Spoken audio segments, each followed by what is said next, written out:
investigations. We have open investigations. So when you see what happens on GW's campus, and Madam Chairwoman, I understand my time has expired, and you see that they have actually asked for, public safety, have asked the mayor to send in police to help them with that situation, and she's refused. Do you stand by the mayor or do you stand by GW?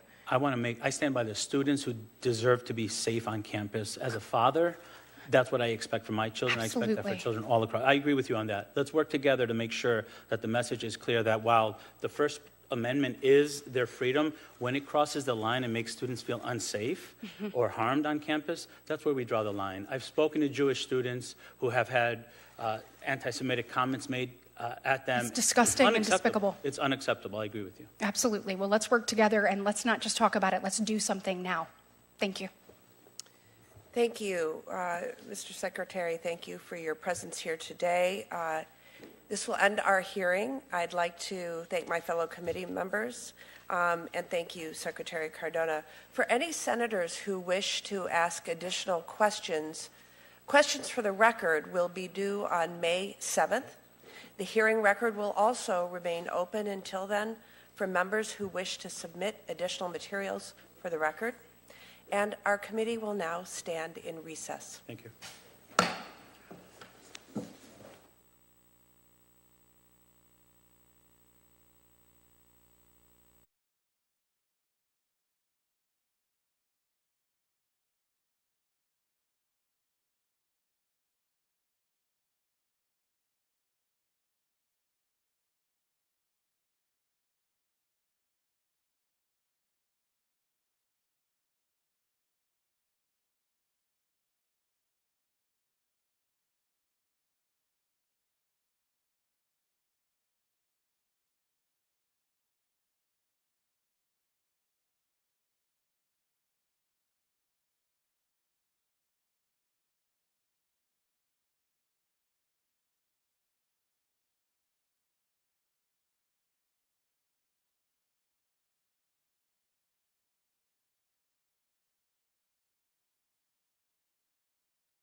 Year period.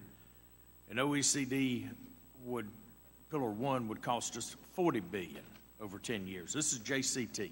So this is, we have to use this. So you're looking at $160 billion, probably on the conservative side, of lost revenue coming into the Treasury because we're turning that revenue over to other countries. All right, if that is the case and we're going to lose that revenue, that's one thing. But I can just point to two Georgia companies that will tell you that their analysis of Pillar 1 will cost them combined about $1 billion in sales. Now, if a company is going to lose $1 billion in sales, that means they're going to start cutting back, which means that it's going to put my fellow Georgians out of work. That doesn't make a whole lot of sense to me. So again, according to JCT, between Pillars 1 and 2, about $160 billion in lost revenue. Now, just laying the groundwork there. You made mention that you were going to propose or work with the president and our colleagues on the other side of the aisle to raise the corporate minimum tax, AMT, the corporate tax to 28%, implement a new billionaire tax. You had a laundry list of items, correct, that you believe we should be raising taxes on. Okay. So let me ask you something. If a company owes the Treasury $200 million in taxes, and you would like to collect those taxes to help with deficit or spending, correct? But then they can turn around and write off all of that by buying green energy tax credits. How much of that money then of that $200 million is going to come into the Treasury? If I can wipe out my tax liability by buying green energy tax credits, what good is that doing coming into the Treasury? Well, if the firm is using the transferability feature to buy these tax credits, then another company that we want to benefit from those credits, the stimulus and incentive that they offer, but that lacks sufficient tax liability, this is a way in which we But provide. wait a minute, but we're giving a pass to, I mean, analysis has shown that about 90% of these tax credits are going to go to companies with over $1 billion in revenue. And again, if you're looking to bring revenue into the Treasury to pay for whatever, Look, it's really the same thing as essentially making the tax credits refundable, which would have been an alternative. Why would we do that? Why would we give Because companies like many- Amazon and Walmart, these major corporations, refundable credits to go spend money in the green energy sector? Because many of the companies that are responding to the IRA and building the clean energy economy we want to see are companies that lack sufficient tax liability to be able to benefit from these tax Wait a minute. If incentives. Madam Secretary, reclaiming my time, if you're going to go down that road and you're going to say companies lack that they Flood lack warning. that tax liability, Missouri. why are we doing it on green energy and not looking at pharmaceuticals, not looking at other technology? But bottom line, why wouldn't we just say to Amazon, okay, not to pick on them, but they are a highly profitable company. Why not just say, yeah, you've got to pay your taxes, and then you go buy a fleet of battery powered vans if you want to. You are cutting revenues. You're giving a tax break to the very people that my colleagues on the other side of the aisle are saying have to go. They want them to pay their fair share, but they're not going to pay their fair share because they're going to go down this. They're going to go down this green energy deal that absolutely undermines our competitiveness. It doesn't make sense. The math doesn't add up. Mr. Chairman, I yield back. Thank you, Mr. Davis. Thank you, Mr. Chairman. Flood warning. Welcome back, Madam Texas. Secretary. Thank you for your work. Let me begin by offering my sincere appreciation to your staff who are helping my office with a number of very complex constituent issues. Your staff is top-notch, and for that I'm grateful. In addition, I thank Treasury for its effort to work collaboratively with states to identify the owners and beneficiaries of the $30 billion in unclaimed savings bonds.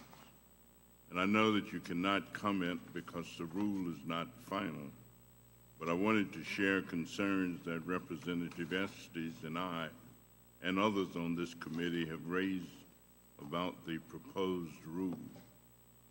Given that most of these unclaimed bonds come from the middle of the Flood last warning. century, when Texas. African Americans and others were excluded from banks and often turned to Treasury bonds as a key investment, I suspect that a high percentage of unclaimed bondholders will be blacks and people of other minority group identities.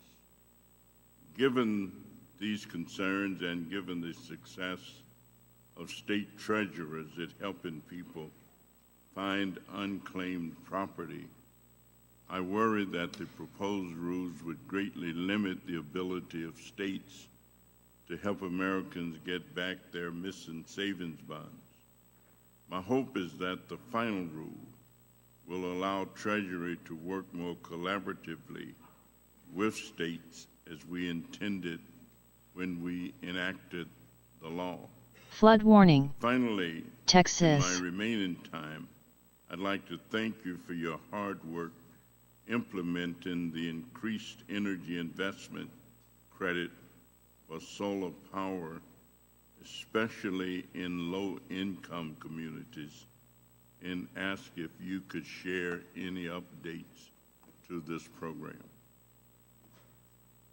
Thank you very much. And on the savings bonds issue, appreciate your comments, and we'll make sure that they're adequately considered before final regs are finalized. And on the bonuses for low-income communities, we've worked hard to clarify the rules and make sure that there is, that low-income communities, that's a special focus of the IRA, to make sure that they're able to benefit, especially from the credits for solar, wind, and other renewable energies. We're working to finalize a set of regulations on this, and there are also allocated credits for low-income communities that the Department of Energy has accepted applications and awarded funds. I thank you very much. And let me just ask, are these proven to be effective in terms of job creation?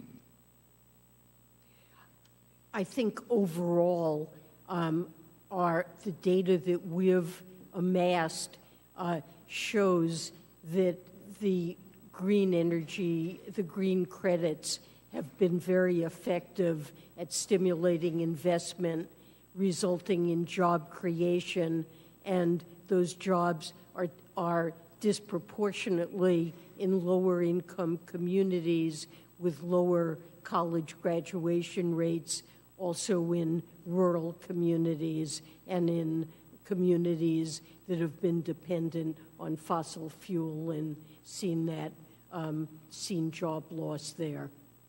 Thank you very much. And Mr. Chairman, yield back the balance of my time. Mr. Estes. Thank you, Mr. Chairman, and thank you, Secretary Yellen, for joining us today. As you know, last month, the inflation came in hotter than expected for the third month in a row, which is a hit to American families by itself, but it's not just a one-time impact. Inflation is cumulative, and hardworking Kansans have been suffering for 3 years now, as this chart behind me indicates. You know, since Joe Biden took office, inflation's up over 19%. Joint Economic Committee estimate that Kansans are paying an average of nearly $1,000 more per month for the same goods and services, the same food, the same clothes, the same gas, the same rent that they did in January of 2021. And since then, in total, the average Kansan household has spent $23,600 more due to inflation. At the same time, net income is down almost 4%. I know your boss and his administration like to point to rosier numbers, but the fact is, for everyday Americans, the chart behind me is the epitome of Bidenomics, and it's a complete failure. You know, several years ago, Secretary, you mentioned that and called inflation transitory. And since you said that, I think that's the wrong word, but I guess I'd like to ask you what you would call inflation now. What word would you use? Well, inflation has come down considerably, and the consensus of thinking among economists is that it was largely due to supply shocks that are mitigating, and our inflation has been quite similar to that in other advanced countries around the world, which suggests it was due to supply shocks connected with the pandemic. I think you'll have a difference of opinion in economists. I mean, we even had Democrat and Republican economists in 2021 talking about the extra spending that was coming, proposed by the administration, that was actually going to result in this inflation, and actually that's what we've seen. Well, you know, I think most Americans would use phrases like crippling or painful or hindering the pursuit of the American dream. In fact, my constituents tell me about the challenges they face when they fill up their cars or buy their groceries or pay the rent or mortgage. And the numbers show the pain behind me that's still continuing to increase to this day. They're the results of Bidenomics and the policies that have been increased by the Democrats over the last 3 years. I think Americans care.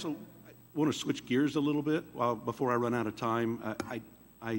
You mentioned earlier that, that in the discussion with Chairman Smith that President Biden was not going to increase taxes on people making less than $400,000. In fact, I have a tweet here from Joe Biden dated 1 week ago today in talking about the Trump tax cuts. And he said, this tax cut is going to expire. If I'm reelected, it's going to stay expired. I did some quick calculations, and basically what that means is that there's going to be a 25% increase in the tax rate on people that make less than $44,000. There's going to be an additional $14,000 tax increase on people making less than $95,000, and additional increases on others up until making the $400,000. So if this tweet is right, that came from President Biden, he is going to increase taxes on people making less than $400,000.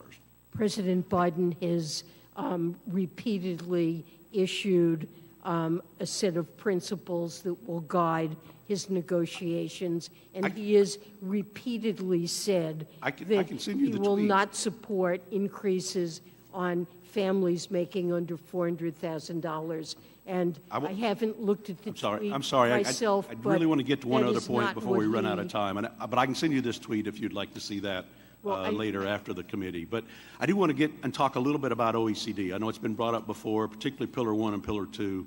I mean, I've stated several times in the hearing room that, in principle, Republicans and Democrats are in favor of eliminating the discriminatory digital services taxes and provide tax simplicity and consistency for businesses in the growing digital economy. However, despite the ongoing discussions, we're still seeing more and more countries like Canada enact DSTs, and the proliferation of Pillar 1 and Pillar 2 has provided foreign countries the opportunity to raid our tax base. In fact, Pillar 2, as pointed out by the Joint Committee on Taxation, is going to cost the U.S. Treasury tax revenue. Pillar 2 itself, as pointed out by my colleague, Representative Ferguson, that is $120 billion. And earlier this year, JCT report on Pillar 1 note that the plurality of in-scope countries would be from the U.S., and likely that the U.S. Treasury would forego between $100 million and $4.4 billion per year in tax receipts. In fact, I recently heard from one Fortune 100 company that they'd be required to send between $100 and $500 million from the U.S. Treasury to countries like France and Germany and Japan. I think these policies that have been negotiated with OECD are dangerous for our U.S. tax base. We're already struggling to collect enough revenue, and I think we need to change course. I'm sorry I'm out of time. I'd like to talk more about this with you, but I'll yield back, Chairman. Thank you. Mr. Smucker?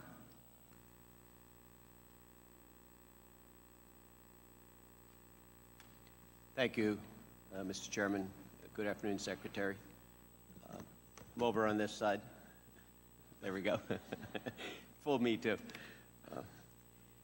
I'd like to just clarify with you for those listeners watching this today the impact of your budget on the debt.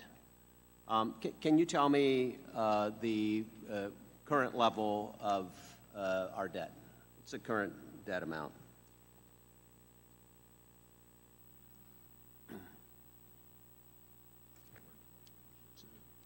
It's about $34 trillion, which includes debt held by the or intergovernmental debt as well. That's right. And can you also tell me what the projected debt will be at the end of this budget period, at the end of 10 years? So normally you look at debt held by the public. Okay, we can use that number if you'd like. Which is currently about 28 trillion. Right. And in 2034, under our budget, I believe it would be around 45 trillion. Yeah. But GDP also grows, and the ratio to GDP Flood warning. Would be Texas. a few percentage points more Well, than it is now. It'd be at 128%, and now it's at 97. That's more than a few points. No, it would be at 105%. in Okay, that's 2034. debt held by the public, but it'll be a significant increase in, It's now about 100%, so yeah, now 97, it'll be about, it'd be increasing. So it'd be a significant increase in the debt. a small increase in the debt. Yeah, a significant increase in the debt. I want to refer also to your report on the fiscal health that came out just a month or two ago of the country.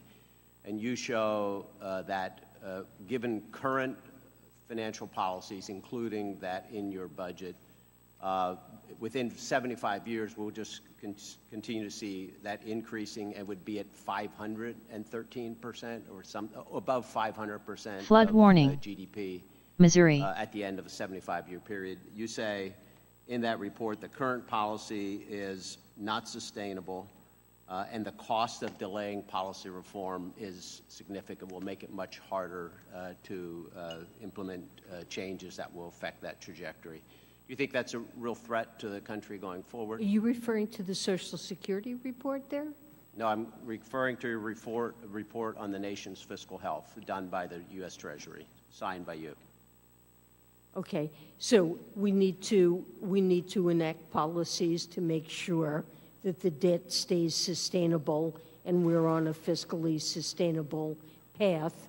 And the president has proposed over $3 trillion of deficit reduction. Let's talk about that. We've already established that the debt will increase significantly under this budget. So where do you get Flood the $3 warning. trillion in Missouri. savings? Where does that come from? Well, Because you're not decreasing spending. well, in some areas there are spending decreases. Not overall. But most of it comes from additional tax revenues. Because Tax we're revenues allowing- have been, Because we're allowing the Tax Cuts and Jobs Act rates to expire, correct? partly, but About $2 not- trillion of $3 trillion. About $2 Okay, trillion. but not You're for- projecting an additional $2 trillion in revenue we're and counting that projecting, towards we're that. projecting in addition to that, a higher corporate income tax, moving that up to 28%, putting in place So, Pillar Mr. Chairman, 2. I'd like to submit for the record an article from the Washington Post that shows the $2 trillion and talks about that being included in the budget, and then shows a significant portion of that will be taken by families who are earning less than $400,000.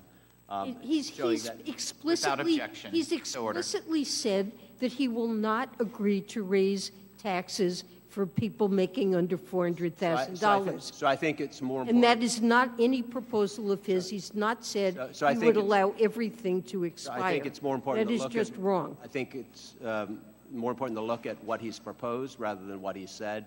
And very clearly, the $3 trillion in revenue or in reduction, what you're calling a reduction in debt, includes a significant amount coming from families who are earning under $400,000 per year. Well, that will have to Submit be that for the paid record. for. Thank you. Ms. Sanchez.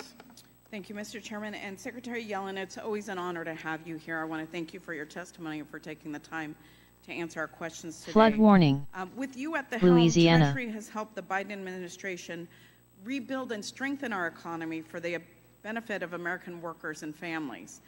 Together, we've made real progress in terms of lowering costs for American families, from child care to health care to housing, not to mention creating 15 million jobs on President Biden's watch. The president's latest budget shows that this administration is committed to building out a fairer, more level playing field in our tax code. We need to recalibrate our nation's tax system to drive benefits towards working families who need them most, instead of the wealthy who benefited for the most part under the TCJA. I want to hone in on a small but very powerful way that Treasury recently helped families navigate our tax system.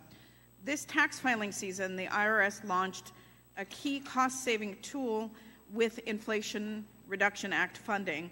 For the first time, certain eligible taxpayers could choose to file their returns online directly with the IRS for free. More than 33,000 Californians opted into that pilot program, And it's pretty clear that Americans are hungry for an efficient, free, and direct filing option with the IRS. Because for a lot of Americans and a lot of my constituents, filing their taxes is confusing, it's frustrating, and it's time-consuming and oftentimes very expensive. Not everybody has the time or the disposable income to work with a paid tax preparer. And I think that all of our constituents can benefit greatly from a free and easy-to-use tool that helps them file accurate returns, but more importantly, make sure that they aren't leaving tax credits on the table.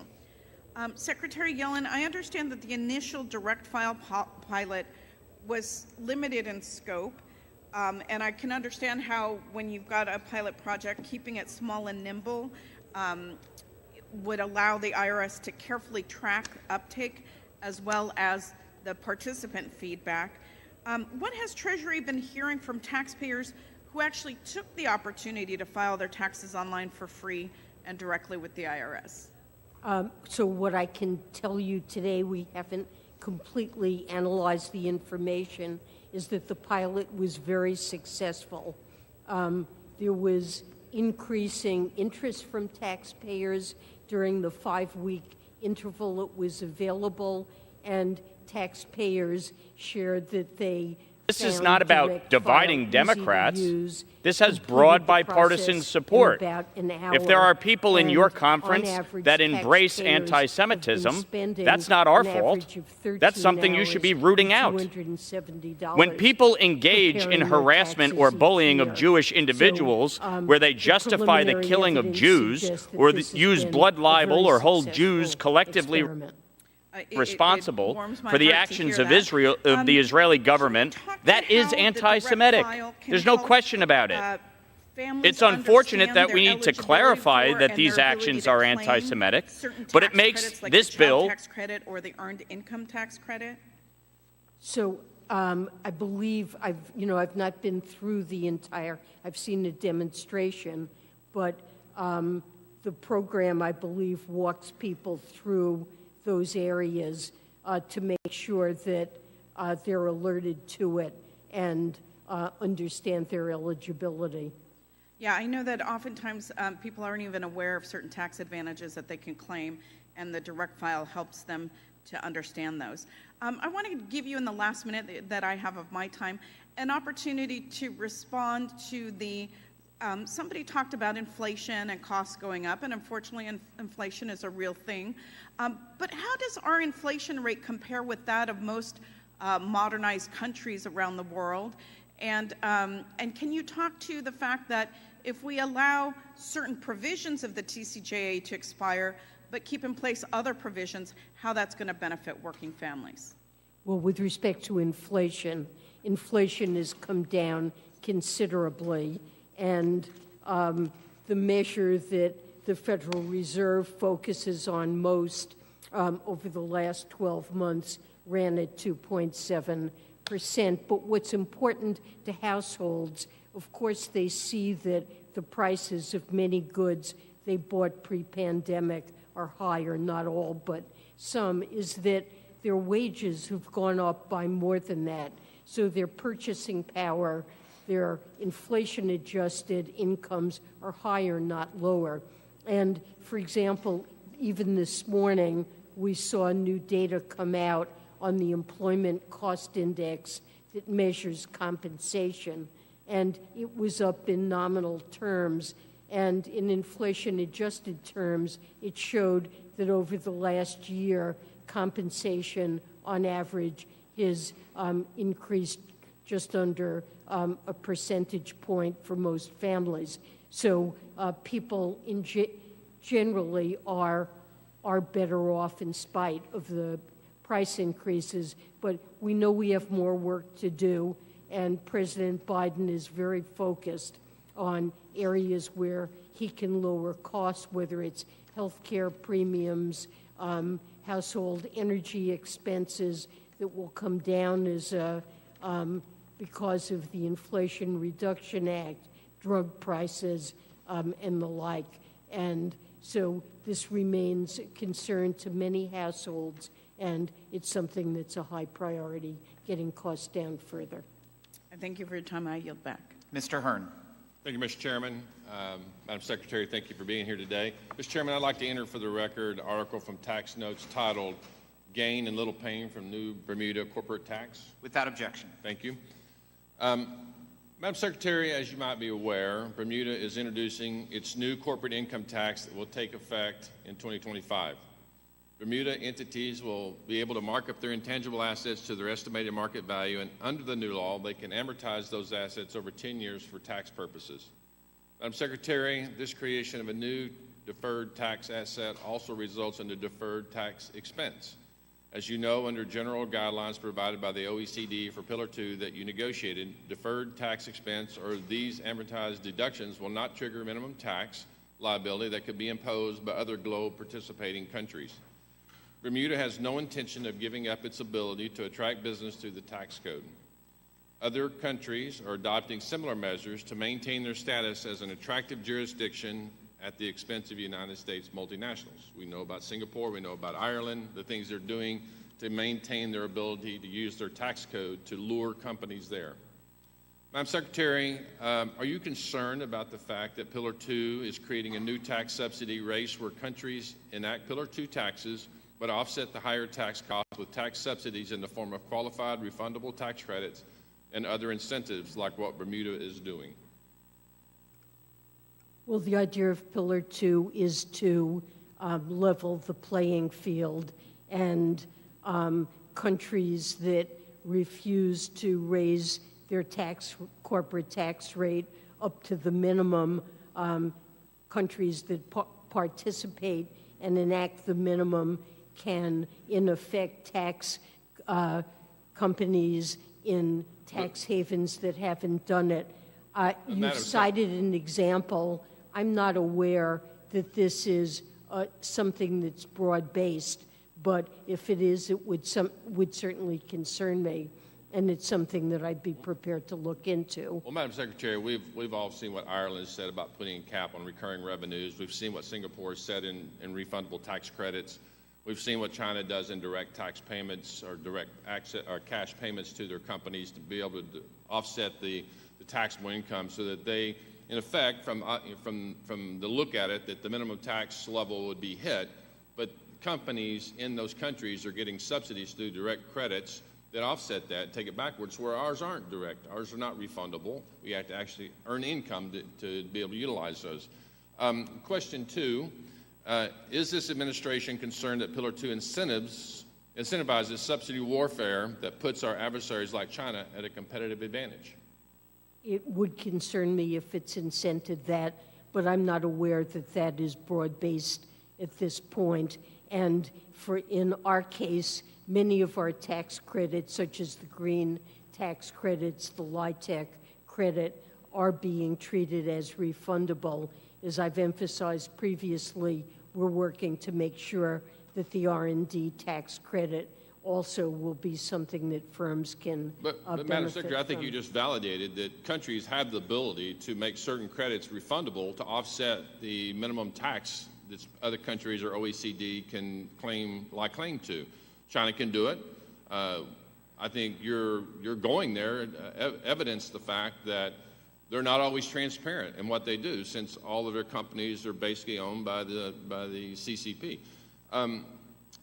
Madam Secretary, I just want to talk about, I've got a longer question here, but it pertains to the same thing. I think there's a lot of work to be done.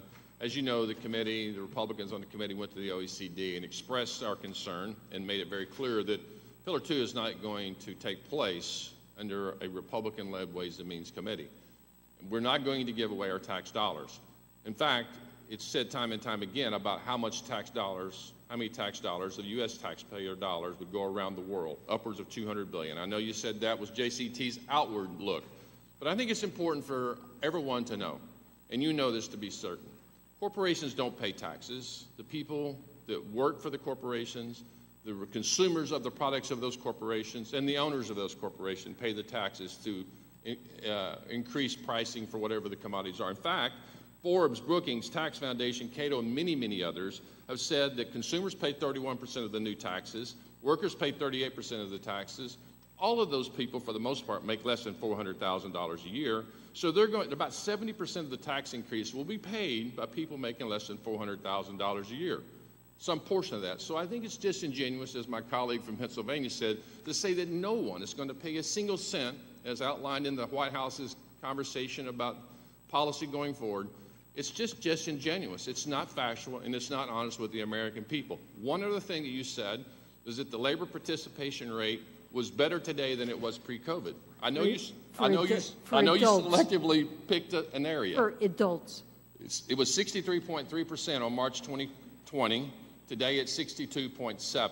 Overall workforce, when you don't have the luxury as an employer, as I did for 35 years, say, I'm only going to hire people working, you've got to be 25 years old or 54 years old. We have an aging population, and as people retire, we know that labor force participation overall will decline over time. Mr. Chair, you're back. Thank you.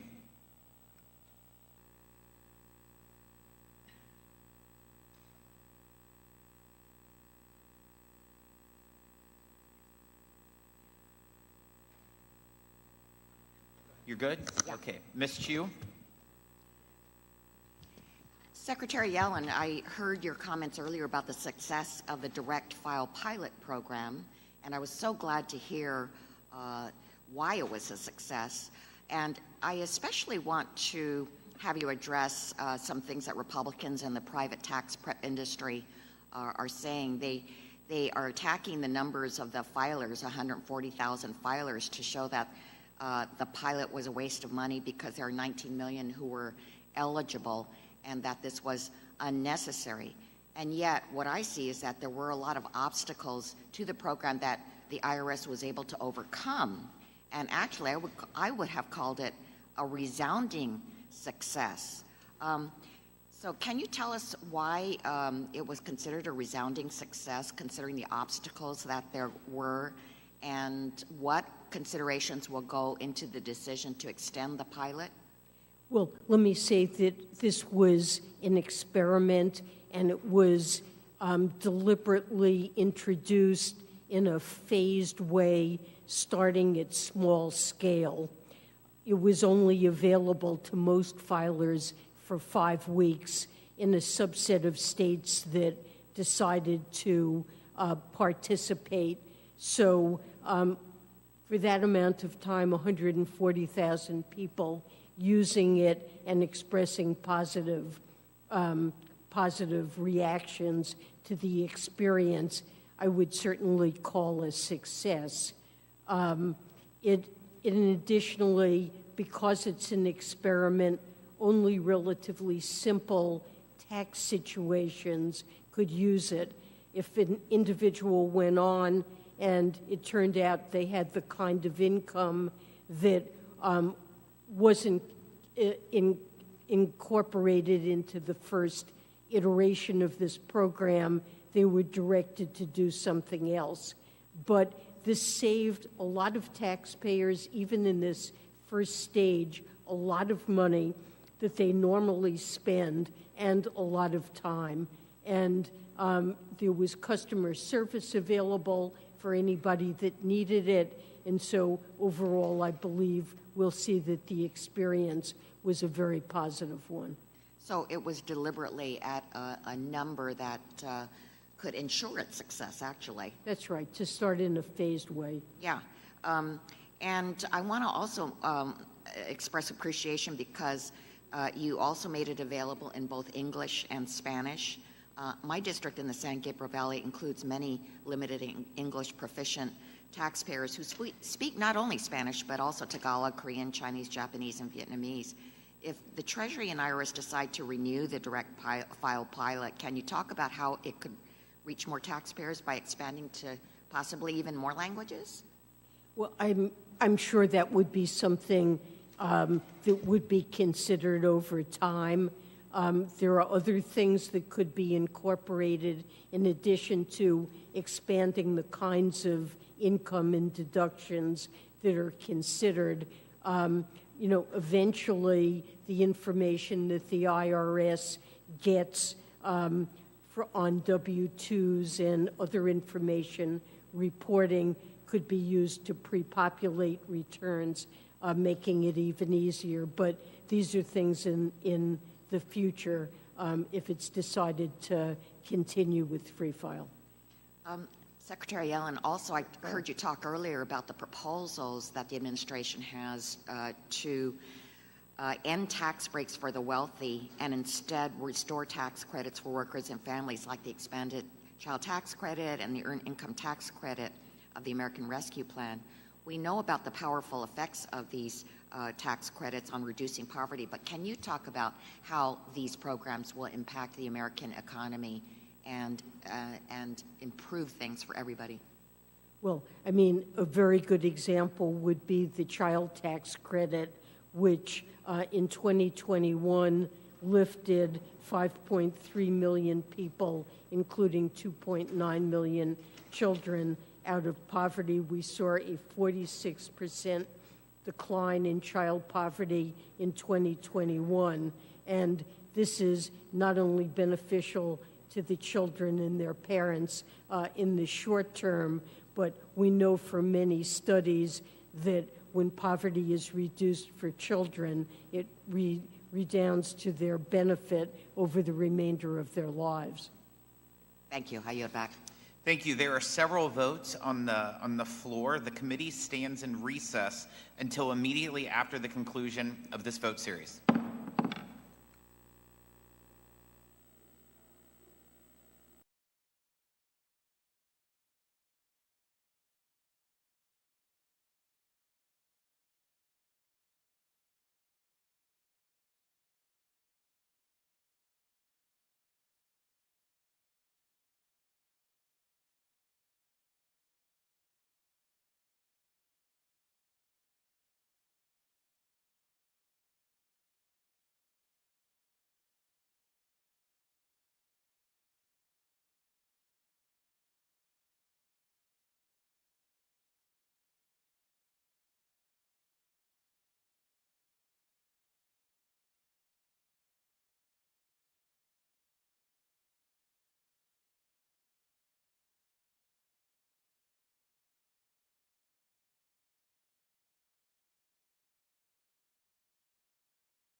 Thank you, Mr. Chairman. Secretary Yellen, as you know, low-carbon hydrogen can reduce carbon emissions and create much-needed American jobs. Ohio is well-positioned to lead on hydrogen, given the state's proximity to the end markets, as well as its access to low-cost, abundant, and diverse energy feedstocks. I believe Ohio can be a leader in hydrogen production from natural gas with carbon capture and sequestration, sometimes known as blue hydrogen. Our state has abundant storage capacity, carbon capture emissions, and unparalleled access to low-cost natural gas. But most importantly, we know hydrogen made with natural gas while using carbon capture and sequestration can produce very low emissions. Unfortunately, Flood warning. the administration's Illinois. recently proposed regulations for hydrogen production tax credit 45V could halt several of the proposed Ohio projects. Last fall, DOE selected the Appalachian Regional Clean Hydrogen Hub centered around the Ohio River Valley, an area that I know very well, as the official hydrogen hub. Natural gas will play a major role in the overwhelming majority of these projects. This hub alone would create up to 18,000 construction jobs, with about 3,000 of those jobs being permanent. Without a workable, flexible 45V guidance, many of the projects within the hub will be uneconomical. Clear, inclusive tax guidance can help increase much-needed economic certainty that there will be adequate supply of hydrogen to meet the needs of Ohio's industries that are already making investments to Flood use hydrogen warning. in their businesses. Oregon. I recommend that the Treasury permit taxpayers to use actual EPA-verified greenhouse gas emissions data to calculate an accurate tax credit value rather than being forced to use a baseless national average as laid out in the proposed regulations. Companies investing in lower methane intensity natural gas to produce hydrogen should be able to demonstrate the low carbon intensity of the produced hydrogen with EPA verified data, then use the data to calculate the corresponding tax credit value. The purpose of the tax credit and the intent of Congress is to drive the incremental and continual reductions in the carbon intensity of hydrogen. Without this change to the proposed rule to permit hydrogen producers to prove the actual carbon intensity of their hydrogen, the Flood 45V warning. tax credit will drastically Texas. be mischaracterize carbon emissions intensity, which will stifle the development of low-carbon hydrogen products and impede the administration's goal at reducing the overall emissions. And I know this is probably not something that a lot of people talk about, but given the fact that Ohio does have the aquifers to hold carbon, it is something that's very important to our state. I only have a minute and 30. If you have a second, I wouldn't mind your response. Well, the hydrogen provisions of IRA are very important, and we've worked hard to put out a notice of proposed rulemaking that will provide some clarity and flexibility to let projects advance with the appropriate environmental safeguards. We've worked very closely with the Department of Energy and with EPA on the proposed regs, given their technical expertise. But this is very complex, and it requires evaluating life cycle emissions. We have received many comments, I believe over 40,000 comments on the proposed rule. I appreciate your comments, and we promise that we're sifting through them and need to reconsider what's the appropriate response is.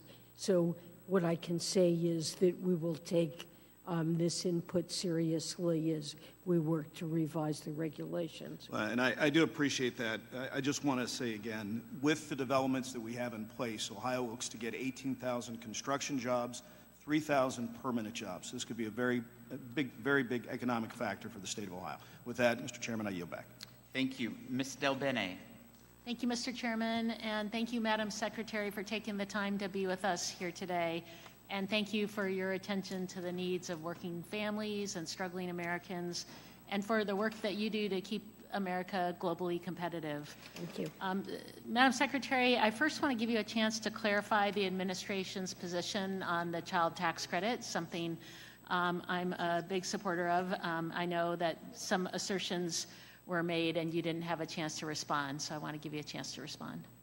The president is supportive of the child tax credit, and he's proposed to extend it in his 2025 budget, and has been supportive of Wyden Smith also, the provisions on the child tax credit that are included there. Obviously, it's made a tremendous difference when it was in effect in 2021, reduced child poverty by 46%, and is very important and an important provision that really helps working families. Absolutely, and I'd love to see us put that in place and make that permanent. So that's work we're going to continue to focus on. The Inflation Reduction Act also included a historic $80 billion investment in the IRS, $20 billion, which was rescinded by my Republican colleagues. But one of the key needs addressed by these funds was modernizing the agency's core technology infrastructure. As this technology is updated, I wondered if you could speak about how are emerging technologies like artificial intelligence being integrated into the IRS's work to provide services to taxpayers and to enforce tax laws. Flood warning. And how is the IRS Illinois. addressing data privacy and security concerns inherent with such technologies? So the IRS certainly has already begun to use AI in its work.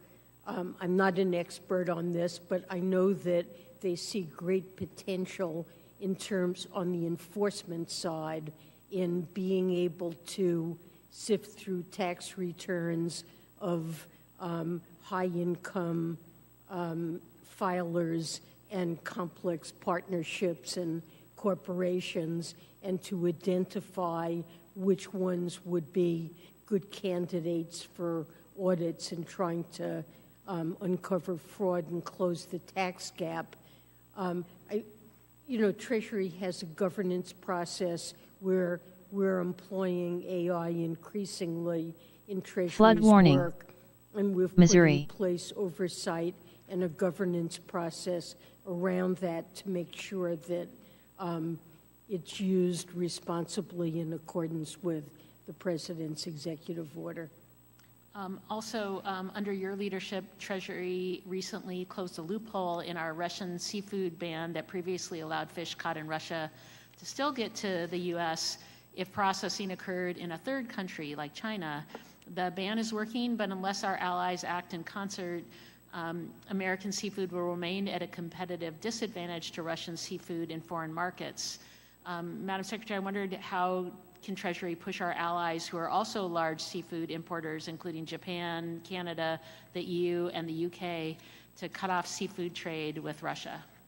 So I must admit I'm not intimately knowledgeable in what we're doing on this particular aspect of sanctions, but we're constantly working with our allies to try to coordinate our sanctions so that they're effective. And then one I know you will have, and I probably won't give you enough time on this, but I wondered if you could talk about how suggesting the U.S. will never implement Pillar 2 makes it more difficult to get the changes that we would like to see. In Pillar 2 of with the OECD. To see the changes, how does it make it more difficult? About how when folks are suggesting that we're never going to implement Pillar 2, how that makes it more difficult for us to get the changes that we would like to see. Well, this was a global agreement. The United States led the push on this, and we've argued since day one that Pillar 2 is something that's good for the entire world. We've pushed our allies. Now, on the order of 40 countries have adopted it, most major countries, and I think they see it as a failure on our part not to be willing to adopt it ourselves. And so it does undermine our ability to exhibit leadership with our allies. Thank you. My time's expired. Thank you, Madam Secretary. I yield back, Mr. Chairman. Ms. Malliotakis. Thank you very much for being here. I'm proud to represent Staten Island and Brooklyn, where you're from, and Fort Hamilton High School says hello. Thank you. And I wanted to speak with you specifically about fentanyl and the involvement of the Communist Chinese Party. I know you recently returned from a trip from fentanyl. You specifically talked about the money laundering that is involved. We know that Communist China is subsidizing the production of these fentanyl analogs that are now illegal in the United States and in China, but yet they are exporting it, killing, as you know, 100,000 Americans annually. A lot of it is going through the drug cartels in Mexico, in particular when they're subsidizing the production of this fentanyl in China. NPP and ANPP are two fentanyl precursors that we know specifically the Mexican drug cartels are using. So according to the Congressional Research Service, U.S. destined illicit fentanyl appears to be produced clandestinely in Mexico using these chemical precursors from China. Earlier this month, you reported on your trip that you were creating a joint treasury, People's Bank of China cooperation and exchange on money laundering. So just wanted to know where this group is at, what you think will be able to derive from this to help save these American lives that are being lost, sadly, because of this interaction between the CCP and the Mexican drug cartels. So I think fentanyl is a critical issue, as you've indicated, and Treasury is doing everything that we can to stem the flow of precursors from China to Mexico and the illegal sale of fentanyl from Mexico into the United States. I've also visited Mexico to discuss the fentanyl issue and to enhance our cooperation with them. In the case of China, President Biden and President Xi, when they met, I guess it was in November, in Woodside, agreed to jointly tackle fentanyl, which was a very good development. Meetings have been taking place, as you noted, in my recent trip, I guess it was 2 weeks ago to China. We agreed to establish a special work, sort of dialogue, flood warning, or Texas, work plan around illicit finance. We've had one meeting so far that's been devoted to that topic, and fentanyl certainly is one of the key issues, although we're looking more broadly at illicit finance beyond fentanyl. But China's agreed to cooperate with us to try to stem the sale of these precursors into Mexico and other places. And this is an area of cooperation. So it's your understanding that these money laundering organizations in the PRC are acting outside of the CCP's control?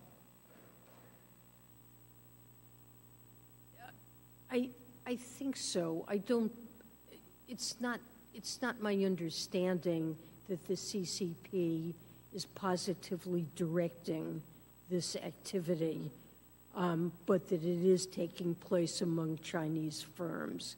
And we need their cooperation to clamp down on those firms. We've sanctioned some, but there are many smaller firms in China that I believe are involved in producing these precursors and other equipment that's needed. The U.S. Department of Treasury, the Office of Foreign Assets Control, has so far sanctioned more than 65 mainland China or Hong Kong-based persons for illicit fentanyl trafficking. And we also seen the DOJ take some action indicting 3 of the PRC-based companies. So I'm glad to see that we're having some action taken.